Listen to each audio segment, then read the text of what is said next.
하나님께서 애굽 왕 바로의 억압 아래 고통당하는 이스라엘 민족을 구원하시기 위해 한 사람을 선택하십니다. 하나님께서 선택하신 그 사람의 출생과 이후에 일어난 사건에 대해서 오늘 본문이 다루고 있습니다.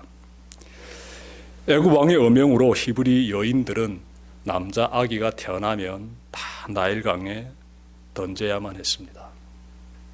그러던 어느 날 레위 지파에 속하는 아므람이라는 사람과 요게벳이라는 사람 사이에 둘째 아들이 태어납니다. 아므람과 요게벳은 부부예요. 레위 지파에 속한 부부다 라고 기억하십시오. 자, 둘째 아들이 태어났는데 이 아기가 하나님께서 이스라엘 민족을 구원하시기 위해서 예비하신 그 아기입니다. 아기는 출생과 함께 죽을 위기에 처했습니다. 아기의 부모는 차마 이 아기를 나일강에 던져 죽일 수 없어서 3개월 동안 몰래 키웁니다. 하지만 더 이상 숨길 수 없게 됩니다. 그래서 그들은 갈대 상자를 만들고 물이 스며들지 않도록 역청과 그리고 나무 진을 이렇게 칠한 다음에 그 나무 상자 안에 아기를 넣고 나일강에 띄웁니다. 좀 더 자세히 말씀드리면 아기의 부모는 흐르는 나일강에 그 갈대 상자를 띄워서 흘러보내는 것이 아니라 그 강가의 그 얕은 곳에 자라고 있는 그 갈대들 사이에 상자를 띄워 놓습니다. 그리고 부모는 애통한 눈물을 쏟으며 돌아섭니다. 부모를 따라서 나일강까지 나온 한 소녀가 있는데 이 아기의 누나입니다. 그 누나는 부모를 따라서 집으로 돌아가지 않고 갈대 상자를 멀리서 지켜봅니다. 시간이 흐릅니다. 나일강가에 왕의 공주가 모욕하려고 나왔다가 그 갈대 상자를 발견합니다. 아마 상자 속에 있던 아기가 엄마의 품이 그리워가지고 목 놓아 울고 있었던 것 같습니다. 공주는 상자 안에서 울고 있는 아기를 바라봅니다. 아기를 불쌍히 여긴 공주는 그 아기를 살리려고 마음을 먹습니다. 멀리서 이 모습을 지켜본 그 아기의 누나가 용기를 내어서 공주에게 다가옵니다. 소녀는 이렇게 말합니다. 내가 가서 당신을 위하여 히브리 여인 중에서, 히브리 여인은 이스라엘 여인을 가리키고 있습니다. 히브리 여인 중에서 유모를 불러다가 이 아기에게 젖을 먹이게 하겠습니다. 공주는 그렇게 하라고 허락하게 되고 하여 소녀는 달려가서 누구를 데려오겠습니까? 자신의 어머니를 데려오게 되지요. 공주는 어머니에게 말합니다. 아기를 데려다가 나를 위하여 젖을 먹이라. 내가 그 살을 주겠다. 네, 공주는 이 아기의 어머니인 제가 앞서 말씀드린 그 요게벳 이 여성임을 모릅니다. 그냥 이스라엘 여인들 중에서 이렇게 젖이 나오고 있는 그러한 유모 중에 한 사람이다. 이렇게 생각하고 있지요. 그래서 그 여인에게 자신이 나일강에서 이렇게 찾은 그 아기를 맡깁니다. 이렇게 되어서 아기는 엄마의 품에서 생명을 보존하게 됩니다. 그렇게 3년 정도 시간이 흐릅니다. 당시 아기가 태어나면 한 3년 정도 젖을 먹였다라고 합니다. 그러니 3년 정도 흐르게 되면 아기가 많이 컸겠지요. 아기의 어머니는 때가 되면 아기를 데리고 공주를 찾아갑니다. 애굽의 공주는 그 아이를 자기 양아들로 삼고 이름을 모세라고 짓습니다. 자, 이때부터 모세는 애굽의 왕자가 되어 약 37년 동안 왕자가 받는 교육을 체계적으로 받으면서 성장합니다. 여러분, 그 기간이면 한 나라를 통치할 수 있는 지식과 지혜와 그리고 리더십을 배우기에 충분한 시간이라고 볼 수 있습니다. 애굽의 왕자로 서 있는 40살의 이 모세를 떠올려 보십시오. 그는 왕자라는 높은 권세와 그리고 애굽의 지혜를 터득한 지도자로서 서 있습니다. 놀라운 점은 모세는 자신이 애굽 민족이 아니라 이스라엘 민족임을 알고 있습니다. 그의 양어머니가 알려줬는지는 알 수 없지만 아무튼 그는 자신의 정체성을 알고 있습니다. 그러던 어느 날 동족이 강제 노역을 하는 현장을 찾았다가 한 애굽 사람이 이스라엘 사람을 치는 것을 목격하게 됩니다. 동족을 구해야겠다는 생각을 가진 모세는 좌우를 살펴본 다음 보는 사람이 없자 애굽 사람을 쳐 죽입니다. 그리고 이 사건을 감추기 위해 시신을 모래에 파묻습니다. 여러분, 모세가 지금 살인을 저질렀습니다. 사람을 죽였어요. 의도적으로 죽였습니다. 애굽 사람이 이스라엘 사람에게 매질을 가한 것을 보고 분노하여서 의도적으로 살인을 저질렀습니다. 12절 보십시오. 좌우를 살펴 사람 없음을 보고 그 애굽 사람을 쳐 죽여 모래 속에 감추었다 라고 기록하고 있습니다. 그러니 의도적인 살인입니다. 실수로 애굽 사람을 밀쳐버린 것이 그만 머리가 돌에 부딪혀서 맞아 죽은 것이 아니라 모세는 애굽 사람이 이스라엘 사람을 때리지 못하게 막는 것으로 그치지 않고 굳이 죽이기까지 한 그 이유가 무엇일까요? 무엇보다도 모세가 나설 정도로 애굽 사람이 이스라엘 사람을 잔인하게 때렸던 것입니다. 그대로 방치하면 이스라엘 사람이 맞아 죽을 수도 있었던 것이지요. 따라서 모세가 급히 나서게 되는데 그가 애굽 사람을 살려주면 애굽의 왕자가 애굽 사람 편에 서는 것이 아니라 이스라엘 사람 편에 선 것이 되지요. 이 사실이 알려지게 되면 자신에게 위험이 닥쳐오기 때문에 그래서 모세가 애굽 사람을 죽여야만 했던 것으로 보입니다. 자, 이 사건을 통해 우리는 모세가 어떤 사람인지를 살펴볼 수 있습니다. 그는 애굽의 왕자라는 높은 권세를 지니고 있지만 마음속에는 억압당하고 있는 동족에 대한 그 애정으로 가득 차 있습니다. 그는 왕궁에서 부귀영화를 누리며 살아가는 것 같지만 마음에는 억압당하고 있는 동족을 도와야 한다는 뜨거운 정의감으로 불타오르고 있습니다. 그리하였기에 동족을 위해 자신의 안정되고 화로운 삶이 위태로워질 수 있는 그러한 모험을 단행하였던 것이죠. 목숨을 걸고 동족을 위해 나선 모세의 모습에서 이스라엘 민족을 구원할 지도자의 자질이 돋보입니다.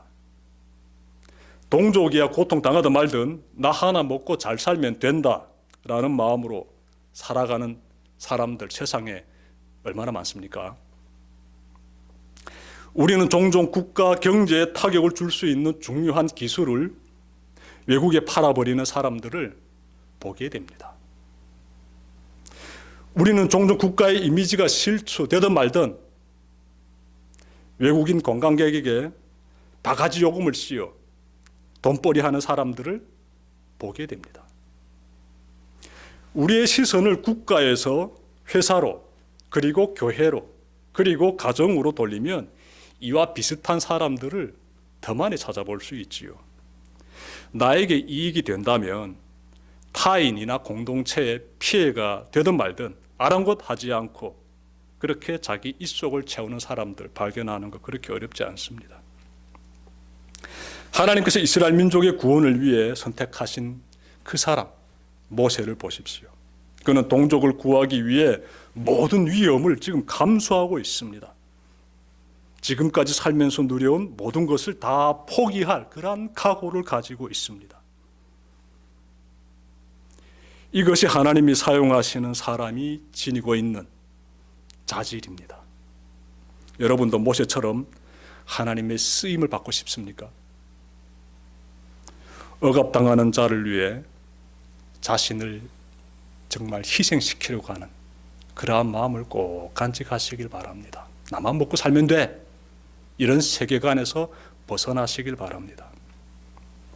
자, 말씀으로 다시 돌아가면 모세는 다음 날에도 동족들이 일하고 있는 현장에 나갑니다. 그곳에서 이번에는 이스라엘 사람들끼리 서로 싸우는 것을 목격합니다. 모세는 잘못한 사람에게 너는 왜 동족을 치느냐라고 꾸짖습니다. 그러자 전혀 예상치 못한 답변을 듣게 됩니다. 누가 너를 우리를 다스리는 자와 재판관으로 삼았느냐? 내가 애굽 사람을 죽인 것처럼 나도 죽이려느냐? 14절에서 나오죠. 모세가 얼마나 놀랐겠습니까? 그는 어제 자신이 한 그 일이 탈로 되었음을 알게 됩니다. 모세의 심정이 정말 우리가 정말 좀 그려봤으면 좋겠어요. 얼마나 그 마음이 참 고통 가운데 혹 젖어들었겠습니까? 이스라엘 민족으로부터 감사와 환대를 받기는 고사하고 철저히 버림당하고 있습니다. 이스라엘 민족을 위해 애굽 사람을 죽였는데 이 사실을 감춰주지는 못할 망정 공개적으로 드러내놓고 지금 말하고 있습니다. 얼마나 배은망덕한 이스라엘 민족입니까? 여러분, 북한에 이런 말이 있어요. 동정은 함정이다. 어려운 사람 도와주지 말라. 그 사람 나중에 너 등에 칼을 꽂을 것이다. 그런 의미가 동정은 함정이다. 이런 말 속에 담겨져 있는데요. 모세가 지금 이러한 함정에 빠졌습니다.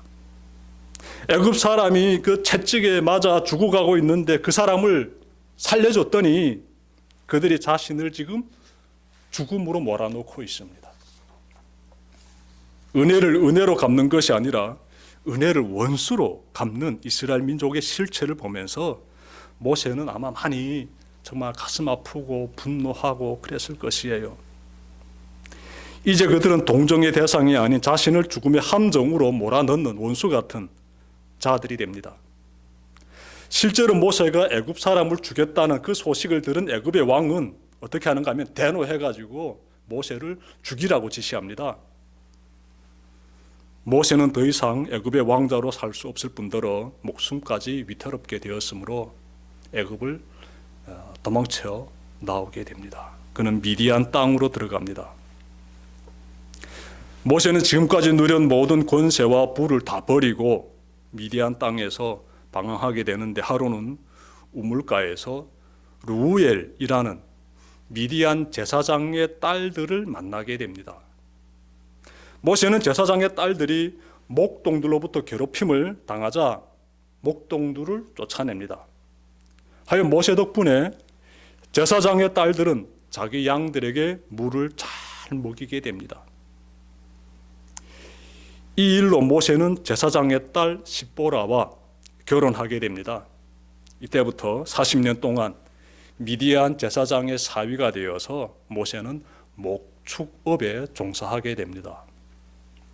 여러분, 40살 될 때까지 애굽의 왕자로 살아온 모세는 이제부터 목동이 되어 새로운 삶을 살아가게 되는데요. 부부에게 아들이 태어납니다. 모세는 그 아이의 이름을 게르솜이라고 짓습니다. 게르솜이라는 이름 속에는 내가 타국에서 나그네가 되었다라는 의미가 담겨 있습니다. 그러므로 모세의 마음속에는 여전히 동족을 향한 그 마음이 남아 있었던 것이에요. 좀 살펴봅시다. 만약 그러한 마음이 없었다면 아들 이름을 내가 타국에서 나그네가 되었다가 아니라 내가 미디안 사람이 되었다라고 지었을 것입니다.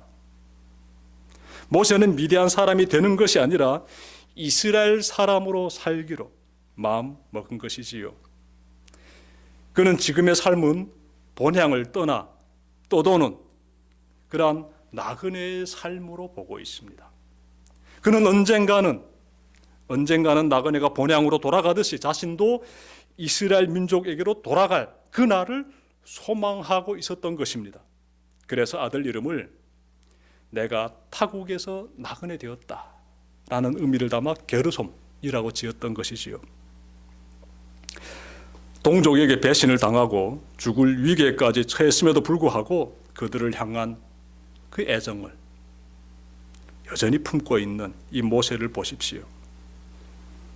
참으로 그는 이스라엘 민족의 구원을 위해 하나님이 예비하신 지도자임을 다시금 우리가 확인할 수 있습니다.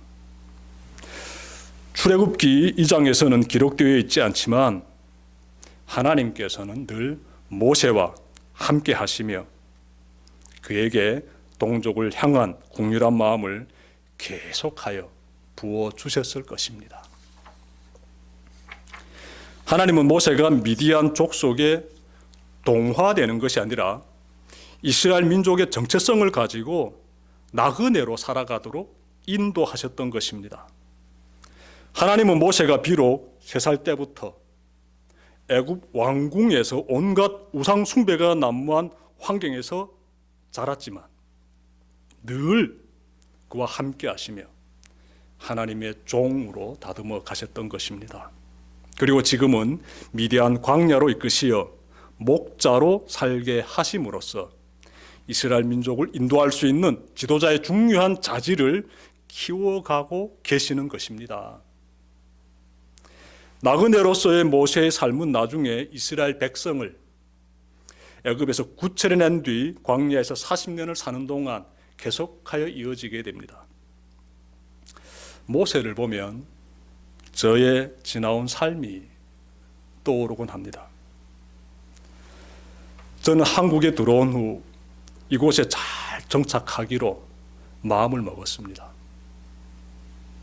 그런데 예수님을 만나고 복음 통일의 사명을 받게 되자 이곳이 내가 줄기장창 정착해야 되는 그런 곳이 아님을 알게 되었습니다. 내가 가야 할 곳은 북한이었습니다. 이 사실을 받아들이는 것이 두려웠지만 피할 수도 없었습니다. 그래서 그때부터 북한을 늘 마음에 품고 살고자 저의 닉네임을 나그네라고 지었습니다. 마치도 모세가 아들 이름을 게르솜이라고 짓듯이 말입니다. 여러분, 이 세상을 살아가는 우리의 삶의 여정은 어찌 보면 나그네의 여정입니다. 나그네의 여정. 우리의 본향은 영원한 하나님의 나라, 저 천국에 있지 않습니까? 그 나라에 이를 때까지 우리 모두 하나님이 원하시는 그 북한 복음화를 사명으로 품고 나그네의 삶을 꼭 살아갔으면 좋겠습니다. 그래야 할 때 여러분의 인생은 북한 백성을 구원하시려는 하나님의 위대한 구원의 역사에 참여하는 값진 인생으로 변화될 것입니다. 말씀 정리하겠습니다. 하나님께서 애굽 왕의 압제에서 신음하는 이스라엘 민족을 구원하시기 위해 모세라는 그 한 사람을 선택하셨습니다. 모세는 하나님의 보호하심 가운데 애굽 공주의 양아들이 되어 세상의 모든 지식을 습득하였습니다. 그리고 40세가 되어 동족인 이스라엘 백성을 구하는 일에 뛰어들었다가 동족의 배신을 받았습니다. 애굽을 도망쳐 나온 모세는 미디안 제사장의 사위가 되어 40년간 광야를 누비며 목동의 삶을 살아갔습니다. 그 시간 속에서 늘 동족을 향한 그 따뜻한 마음을 품고 살았습니다. 나그네의 삶을 살았지요. 중요한 사실은 이스라엘 민족은 매우 고통받고 있는데 하나님은 그 그들을 구원하시기 위해서 즉각적으로 일하지 않으신다는 것이에요. 보십시오. 모세가 태어나서부터 시작하여 그가 80세에 이를 때까지 이스라엘 민족이 고통 가운데 머물게 됩니다. 하나님께서 그렇게 일하십니다. 80년이라는 시간은 결코 짧은 시간이 아닙니다. 그토록 긴 고통의 시간이 흐르는 동안 하나님은 이스라엘 민족을 구원할 지도자 한 사람, 즉 모세를 키워가십니다. 하나님이 때가 되면 모세는 비로소 쓰임을 받게 되는데 그 부분은 다음 주 수요일에 전해드리겠습니다. 여러분, 북한 땅에서 억압당하고 있는 우리 동족을 떠올려 봅시다.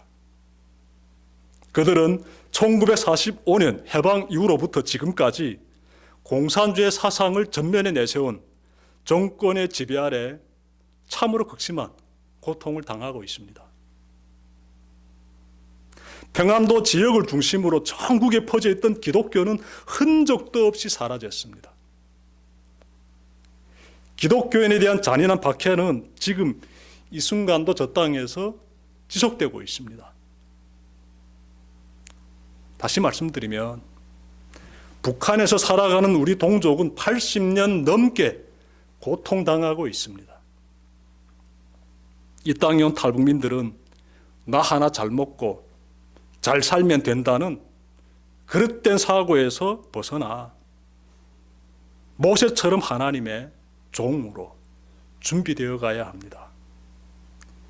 모세가 억압 가운데 있는 동족을 구하는 데 쓰임받았듯이 대성교회 교우들도 고통 중에 있는 북녘의 동족을 구하는 데 잘 쓰임받기를 바랍니다.